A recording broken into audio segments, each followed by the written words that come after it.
Hello guys, আজকে চলে এসেছি একটা নতুন ব্লগ নিয়ে। এই দিনটা ছিল আমাদের একটা ফ্যামিলি গেট টুগেদারের দিন।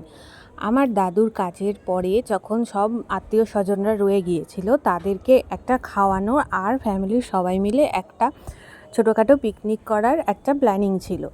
দেখো, এখানে প্রায় 4 কেজি মতো চিকেন নেওয়া হয়েছে। আর চিকেনটাকে প্রথমেই আমি ম্যারিনেট করে নিয়েছি সব ধরনের ঘরোয়া মশলা, চিকেন মশলা, তেল, জিরে, আদা, রসুন সব কিছু দিয়ে। আর দেখো, এখানে চলছে এবার বাকি রান্নার প্রস্তুতিটা। কড়াইয়ের মধ্যে বেশি করে সর্ষের তেল দেওয়া হচ্ছে। রান্নাটা আমি একটু স্পাইসিই করেছিলাম সেদিনকে, বেশি বেশি করে সর্ষের তেল দিয়ে। আর একদম ডুব তেলে আলুগুলো ভাজা চলছে। আমার আলু একটু লাল লাল করে না ভাজলে বেশ ভালো লাগে না। এরপর ওই তেলের মধ্যে গোটা গরম মশলা, তেজপাতা ফোড়ন দেওয়ার পর কুচি করে রাখা পেঁয়াজগুলো দিয়ে দেওয়া হচ্ছে। পেঁয়াজটা ততক্ষণ পর্যন্ত ভাজবো, বেশ লাল লাল করে ভাজবো। আর দেখো, এখানটায় অনেকটাই মাংস ছিল, তাই আমার পক্ষে একা মাংসটা কড়াইতে ট্রান্সফার করা সম্ভব হচ্ছিল না। আমার বোন আমাকে হেল্প করছিল, খুন্তি করে করে চিকেনের যে ম্যারিনেশনটা সেটা তেলের মধ্যে ও দিয়ে দিচ্ছে। পুরো রান্নাটা আমি হালকা ফ্লেমে করেছিলাম, যাতে রান্নাটা ভালো হয়। হালকা ফ্লেমে ঢাকা দিয়ে কষিয়ে রান্না করলে রান্নার স্বাদই আলাদা রকমের আসে। তাই রান্নাটা পুরোপুরি আমি হালকা ফ্লেমে কষিয়ে কষিয়ে করেছিলাম। আর লাস্ট অবধি খেতে এটা দুর্দান্ত লেগেছিল। এরপর চলবে চিকেন কষার পালা।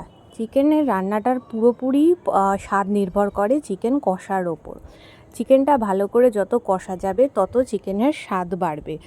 আর এই যে দেখো, আমি এখানে চিকেনটা ভালো করে কষছি। আর গ্যাসের আঁচটা এই সময় হালকা বাড়িয়েছিলাম, কারণ চিকেনটা তখন একেবারে কাঁচা ছিল। এরপর হালকা একদম চিকেনের ফ্লেম লো রেখে পুরোপুরি ঢাকা চাপা দিয়ে দিয়ে রান্নাটা আমি করেছিলাম। এখন দেখো, এখানে চিকেনটা কষা চলছে আর চিকেন থেকে ধীরে ধীরে তেল বেরোনো শুরু করে দিচ্ছে। চিকেনটার একটু স্পাইসি ছিল, তাই তেলও বেশি পড়েছিল। আর প্রত্যেকটা মশলাপাতি এখানে আমি একটু বেশি বেশি ইউজ করেছিলাম, যেহেতু এটা সবাই মানে অনুষ্ঠান বাড়ির মতো বা পিকনিক বাড়ির মতো খাওয়া দাওয়া হবে। এরপর আলুটা অ্যাড করেছিলাম আর কিছুটা গোটা কাঁচা লঙ্কা দিয়ে দিয়েছিলাম। ঝালটা বেশি দিইনি, কারণ বাচ্চারাও খাবে বলে আমি পরে কিছু গোটা কাঁচা লঙ্কা অ্যাড করেছি, যাদের দরকার তারা মেখে খাবে বলে। আর দেখো, রান্নাটা প্রায় শেষের পথে, আর কি সুন্দর লাল লাল একদম কালার এসছে। আর এই যে দেখো, সবাই মিলে খেতে বসে গিয়েছে। আগেই তো বললাম, আমার দাদুর কাজের পর যারা ছিলেন আমাদের বাড়িতে তাদের খাওয়ানোর জন্য প্যান্ডেলটা এখনও খোলা হয়নি। প্যান্ডেলটা খোলার আগেই চলছে। টাটা গাইস, ভালো থেকো সবাই।